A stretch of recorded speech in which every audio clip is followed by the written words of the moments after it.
राधे राधे। रविवार की व्रत कथा।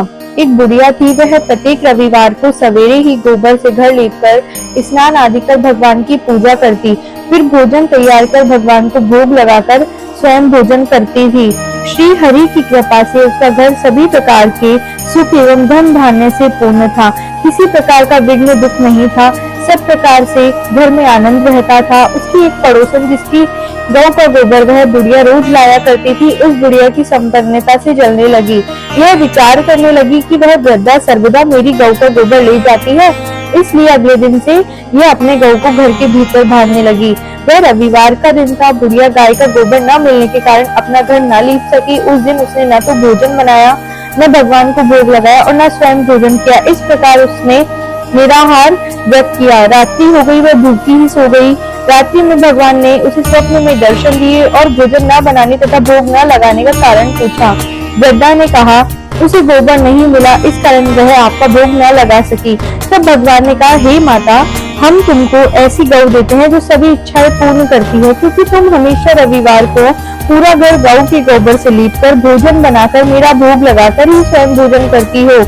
इससे मैं बहुत प्रसन्न हूँ। मैं निर्धन को धन और बांझ स्त्रियों को पुत्र देकर उनके दुखों को दूर करता हूँ तथा अंत समय में मोक्ष देता हूँ। स्वप्न में ऐसा वरदान देकर भगवान अंतर ध्यान हो गए।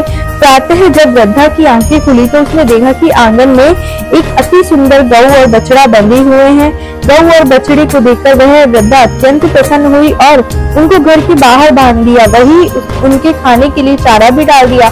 जब उसकी पड़ोसन ने बुढ़िया के घर के बाहर एक अति सुंदर गौ और बछड़े को बंधा देखा तो द्वेष के कारण उसका हृदय जल उठा। जब उसने देखा कि गौ ने सोने का गोबर किया तो चोरी से उस गोबर को उठा कर ले गई और अपनी गौ का गोबर उसकी जगह रख गई। वह प्रतिदिन ऐसा करती। सीधी सादी बुढ़िया को उसकी चालाकी की खबर भी नहीं थी। सर्वव्यापी ईश्वर ने सोचा कि चालाक पड़ोसन के कर्म से बुढ़िया ठगी जा रही है। एक दिन भगवान ने संध्या के समय अपनी माया से बड़े जोर की आंधी चला दी। बुढ़िया ने आंधी के भय से अपनी गौ को घर के भीतर बांध लिया। प्रातः काल उठकर जब वृद्धा ने देखा कि गौ ने सोने का गोबर दिया है तो उसके आश्चर्य की सीमा न रही। अब वह प्रतिदिन गौ को घर के भीतर बांधने लगी। पड़ोसन ने देखा कि बुढ़िया गौ को घर के भीतर बांधने लगी है और उसका सोने का गोबर उठाने का दाव नहीं चलता तो वह ईर्ष्या और दाह से जल उठी। अन्य कोई उपाय न देख पड़ोसन ने उस देश के राजा की सभा में जाकर शिकायत की कि महाराज, मेरे पड़ोस में एक वृद्धा के पास गौ है जो नित्य सोने का गोबर देती है। आप सोना प्राप्त कर उससे प्रजा का पाल करिए। वह वृद्धा इतने सोने का करेगी क्या?